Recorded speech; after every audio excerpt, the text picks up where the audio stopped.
Տիկին Հովսեփյան, եթե չընտրվեք այս քվեարկությամբ, նորից կառաջադրի ձեզ խմբակցությունը, թե ոչ։ Եթե չընտրվեմ, իսկ ես մեծ հույս ունեմ, որ չեմ ընտրվի, որ ես հույս ունեմ, որ չեմ ընտրվի, որովհետև փաստացի ես նշեցի, որ ես ունեմ այս հանձնաժողովի հետ կապված իմ մեր ֆրակցիայի որոշակի մոտեցումները, որ պետք է անկեղծ լինենք մեր ժողովրդի հետ, պետք է աշխատենք հենց մեր ժողովրդի առօրյա կյանքում որակական փոփոխություններ մտցնելու ուղղությամբ, կարծես թե այդ օրը պատգամավորների հատկապես, ոչ թե հատկապես մասնավորապես քաղաքացիական պայմանագրի պատգամավորները այդպես չէին կարծում, եւ եթե նրանք այդպես չեն կարծում, հետեւաբար կա արդեն իսկ որոշակի տարբերություն մոտեցումների։ Իմ կյանքում ոչինչ չի փոխվելու, մենք եկել ենք ազգային ժողով աշխատելու, անկախ նրանից որ հանձնաժողովում լինի, այդ հանձնաժողովում ինչ կարգավիճակում լինի, շարունակելու ենք ինտենսիվ աշխատանքները, թե այլ թեկնածու, պատասխանում հարցը դա է, այլ թեկնածու կլինի, կառաջադրվի, թե ոչ, ֆրակցիան կորոշի ու բան կանենք, կհասկանանք։ Իշխանությունը կարող է մի մեթոդ կիրառել, օրինակ չընտրի փոխնախագահը կառավարի, նման բան եղել է, դուք ինչ կանեք։ Տեղյակ եմ, այդ դեպքում ամեն դեպքում մենք, ինչպես ասեցի, մեր աշխատանքները որպես հանձնաժողովի անդամ,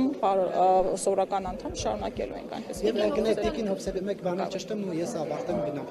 Տիկին Հովսեփյան, ձեր դիմում գրելու հետ կապված դուք երեք ասեցիք 23 թվականին եք դիմումը գրել, ճիշտ եմ, չէ՞ հիշում։ Շատ պարզ գնանք, նոյեմբերի 9-ից հետո 20 թվականի հաջորդ օրը ես արտաքին գործերի նախարարությունում իմ դիմումը գրել եմ աշխատանքից ազատման։ Ինձ նման նաև գրել են էլի մարդիկ իրականում արդարության համար պետք է ասել արտաքին գործերի նախարարությունում։ Այո, շնորհակալ եմ հարցի համար։ Պետք է հստակությունը մտցնել, որպեսզի մարդկանց մոտ հանկարծ թյուրընկալումներ չլինեն։ Ես գրել եմ նոյեմբերի 10-ին իմ դիմումը եւ ինչպես նշել եմ իմ խոսքում, եթե արտաքին գործերի նախարարությունում դեռևս կան արդար ազնիվ մարդիկ, նրանք կհաստատեն դա, բայց որոշում ենք կայացրել, նաեւ ինձ նման նաեւ այլ մարդիկ են եղել, որ քանի որ այդ ժամանակը հիշեք, որ երկիրը այսպես անցումային մի փուլում է եղել, պատերազմի այդ շոկից հետո, որոշեցինք սպասել ընտրություններին։ Բայց ես դիմումս գրել եւ իջել եմ փողոց, ինձ մոտ նախապայման է եղել, որ եթե չեք ընդունում իմ դիմումը, այնուամենայնիվ ես իմ անհամաձայնությունը հայտնում եմ վարվող քաղաքականության հետ, ես իջնելու եմ փողոց, ուզում եք ինձ աշխատանքից հանեք։ Բայց շարունակում էլի։ Ներողություն եմ խնդրում, շարունակեմ ձեր բոլոր հարցերին անպայման պատասխանել եմ։ Ու իջել եմ փողոց։ Դրանից հետո ընտրություններից հետո այնպես էր ստացվել, որ իմ սրտի տակ բալիկ կար ու ես գնացի երեխայի խնամքի արձակուրդ։ Ես հիշում եմ հուլիս-օգոստոս, նշեցին, որ սեպտեմբեր էր։ Կարող է նաև այդ մի ամսվա տարբերություն սխալ եմ ասել, ներողություն եմ խնդրում, չէի հիշում։ Եվ ես երեխայի խնամքի արձակուրդում եմ 21 թվականից մինչև 23 թվականը, երբ որ ես կարող էի շարունակել մնալ երեխայի խնամքի արձակուրդում, ես որոշեցի այնուամենայնիվ այդ ժամանակ դիմումս գրել եւ դուրս գալ արդեն ամբողջովին համակարգից։ Օրենքը թույլ չի տալիս դեկրետի մեջ գտնվողին աշխատանքից ազատել։ Ես չէ, 23 թվականին իմ դիմումը իմ դիմումի համաձայն, 23 թվականի դիմումի համաձայն ես գրել եմ ու աշխատանքից ազատվել եմ։ Լսում եմ ձեր հարցերին։ Դուք ասում եք, որ հուսով եք, որ չեք ընտրվի։ Եթե չէիք ուզում այդ հանձնաժողովը ղեկավարել, որ չխմբակցություն եղել եք, ինչու հենց ձեր տեխնիկան առաջադրվել։ Այդ օրը ոչ, ես մեծ ցանկություն ունեի այդ աշխատանքի պարտավորությունները ստանձնելու, բայց հենց այդ օրը երեք բոլորս ականատես եղանք, որ այնուամենայնիվ հարցադրումների մեծ մասը չէր վերաբերում եվրաինտեգրմանը, այլ վերաբերում էին այլ հարցերի հետագա իհարկե երեկվա քննարկումից հետո, իհարկե, որովհետև եթե չուզենայի չէի էլ առաջադրվի անդրամաբանական կլիներ, ես պետք է ճիշտ մտցնեի իմ խոսույթը, որ երեկվա քննարկումներից հետո ես ինձ մոտ այդ ցանկությունը առաջացա, որ այնուամենը, բայց եթե հանկարծ ընտրությունների արդյունքում ընտրվեմ, թեկուզ այդպես չեմ էլ կարծում օբյեկտիվորեն, ես ամբողջովին լծվելու եմ այդ աշխատանքին իմ ամբողջ ներուժով եւ ավելի զարգացնելով։ Ինչպես իշխանությունն է պատկերացնում կառավարության որպես ծրագրի այդ շրջանակներում, հա, այդ գծի մեջ, թե ինչպես դուք եք պատկերացնում, որը չպիտի լինի գծի շարունակում։ Նայեք, մենք ունենք բազմաթիվ պայմանագրեր, համաձայնագրեր, հանդիպումներ, որ տեղի են ունենում մեր եվրոպական գործընկերների հետ, բայց երբ որ մենք տեսնում ենք, որ այսօր մեր գյուղացին չի կարողանում իր ապրանքը արտահանել դեպի Եվրոպա, երբ տեսնում ենք, որ բողոքի ցույցեր են տեղի ունենում, չէ, տեսնում ենք նրանք ճանապարհ են փակում, հաստատի հասկանում ենք, որ դեկլարատիվ բնույթի են այդ հարաբերությունները։ Իսկ մենք կողմնակից ենք բովանդակայինի, այսինքն ունենալ առնվազն այն, ինչ որ մենք ունենք այսօրվա երևապայմանագրային բազայից ելնելով, այդ ամենը իրականացնենք, հասկանանք ինչքանով ենք բավարարում այդ ստանդարտներին, այդ ստանդարտները եվրոպական ինչքան ենք բերում եւ տեղայնացնում մեր մարդկանց առօրյա կյանքում փոփոխություն բերում։ Եթե դա կարողանում ենք անել, հենց դա է մեր հիմնական նպատակը, բայց մինչ օրս մենք դա չենք տեսել եւ ինչպես հասկացա երեկվա մեր քննարկումներից քաղաքացիական պայմանագրի որդեգրած մոտեցումը այլ է։ Բայց դուք ձեր բացման խոսքում նշեցիք, որ հույս ունեք, չեք ընտրվելու, այդ ձևակերպումը փոքրինչ ձեզ համար հույս է փայփայում, որ դուք ավելի լավ է չընտրվեք,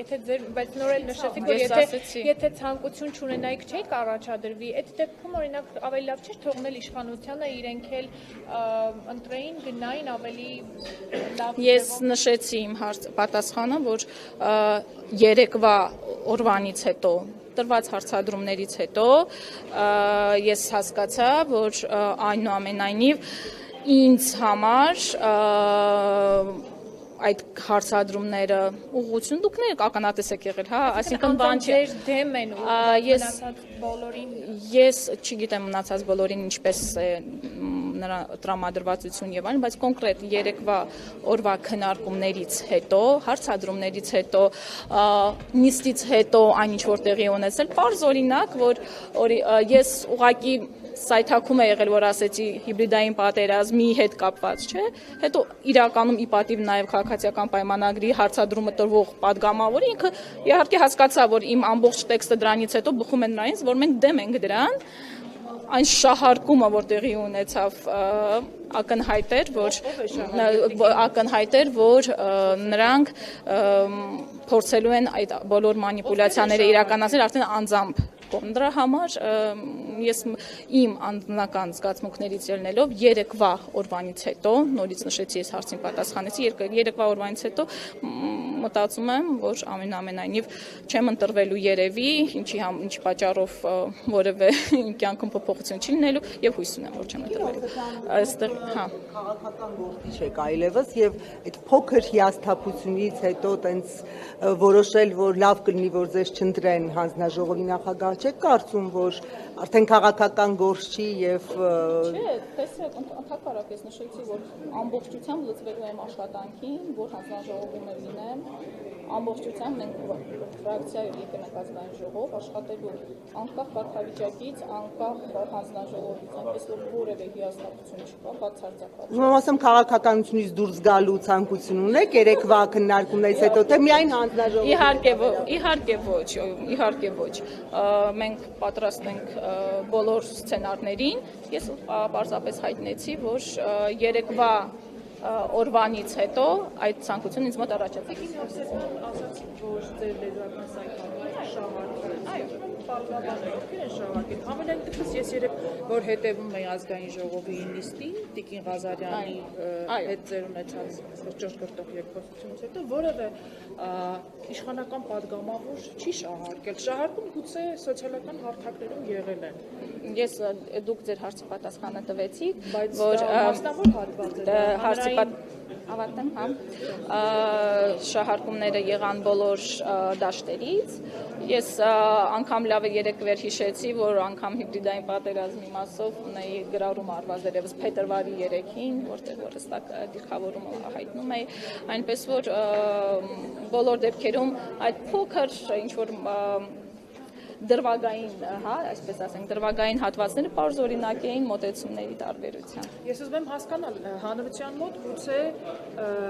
տարանկալում եղավ, այսինքն չտեսան ձեր երկխոսության Տիկին Ղազարյանի հետ այն հատվածը, որ դուք ասում եք սայթակում էր, իմ հաջորդող միտքը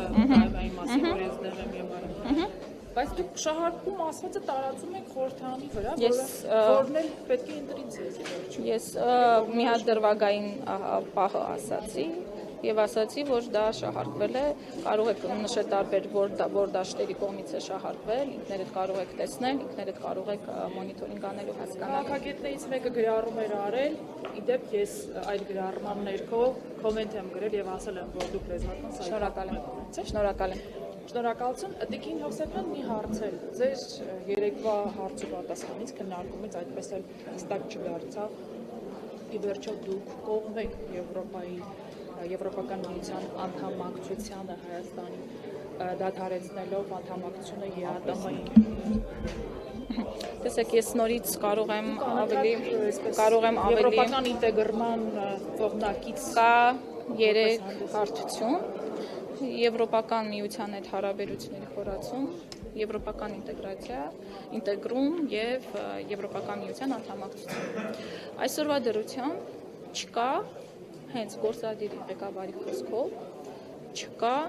Եվրոպական միության անդամակցության այլընտրանք։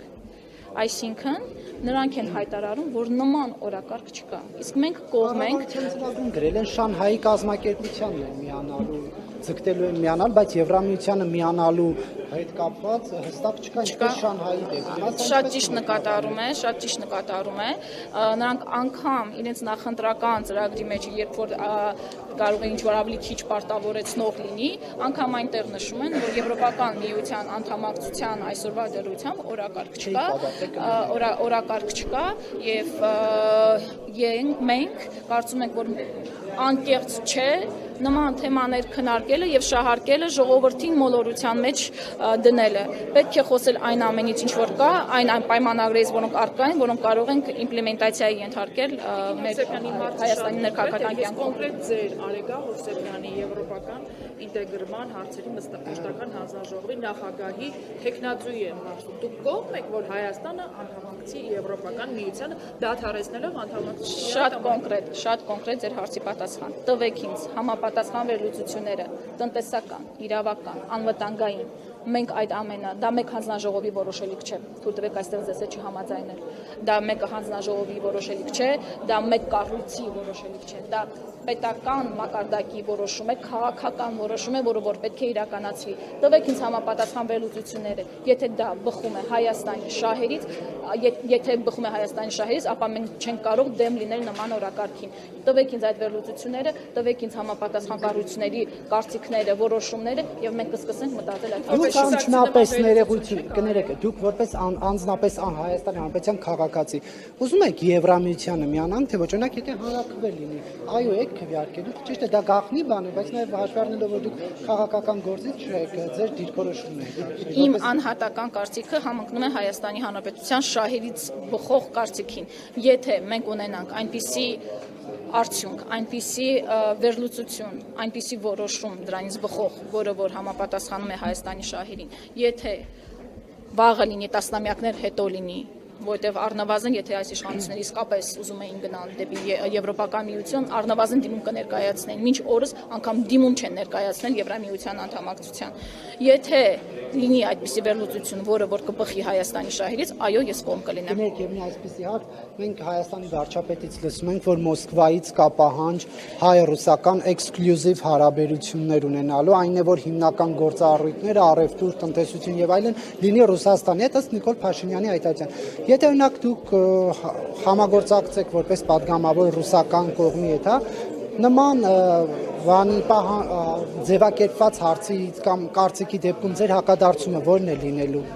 Տեսեք, ես մի քիչ լավ չեմ հասկանում էքսկլյուզիվ բառը արտաքին քաղաքականության մեջ, ներքին քաղաքականության մեջ, այդ էքսկլյուզիվությունը կարծես ավելի պոպուլիստական ինչ-որ որակում է։ Այն, որ այսօրվա դրությամբ այս իշխանությունների օրոք տնտեսապես մեր կախվածությունը Ռուսաստանից շատ ավելի մեծացել է, դարամասին խոսում են թվերը։ Մենք կողմ ենք տնտեսական դիվերսիֆիկացիան, հենց այն պարզ փաստը, հենց եվրոինտեգրման մասին խոսելիս։ Մենք կողմ ենք, որպեսզի մեր տնտեսությունը դիվերսիֆիկացիայի ենթարկվի, որպեսզի մեր կախվածությունը մեկ կենտրոնից ինչքան շատ մենք փոքր երկիր ենք։ Մենք հնարավորություն չունենք ուղղի մեծ ռիսկերի ընկնել, երբ որ մեր կախվածությունը մի կենտրոնից շատ է լինում, որովհետև այդ մի կենտրոնի կոպիտ ասած գլխի եկածը գալիս է փոխանցվում է մեզ վրա։ Հետևաբար տնտեսական դիվերսիֆիկացիան հատկապես եվրոինտեգրման համատեքստում մենք միանշանակ կողմ ենք։ Տիկին Հովսեփյան, սա մի հատ իրավական խնդիր է ծաղկում, ասում եք դիվերսիֆիկացիա։ Հայաստանը փորձում է դիվերսիֆիկացնել, տնտեսությունը դիվերսիֆիկացնել, բայց ԵԱՏՄ երկրներից ոմանց լիդերները ասում են շատ ուղիղ, որ դուք երկու աթոռին միաժամանակ նստել չեք կարող։ Հարգելի ինձ կողմնորոշվեք ԵԱՏՄ, թե ԵՄ։ Տեսեք, հենց դա է արդեն գալիս դիվանագիտությունը, բանակցային արվեստը։ Երբ որ դու լինում ես կանխատեսելի, վստահելի գործընկեր, դու կարողանում ես համապատասխան գործիքակազմով քո գործընկերոջ հետ բացատրել, հասկացնել քո շահերը որոնք են։ Եթե չի հաջողվում դիվերսիֆիկացիայի ենթարկել տնտեսությունը, ապա դա չի կարող լինել միայն մի կողմի թերացում։ Հետևաբար պետք է ընդհանրապես իրագործել բանակցային հմտությունները։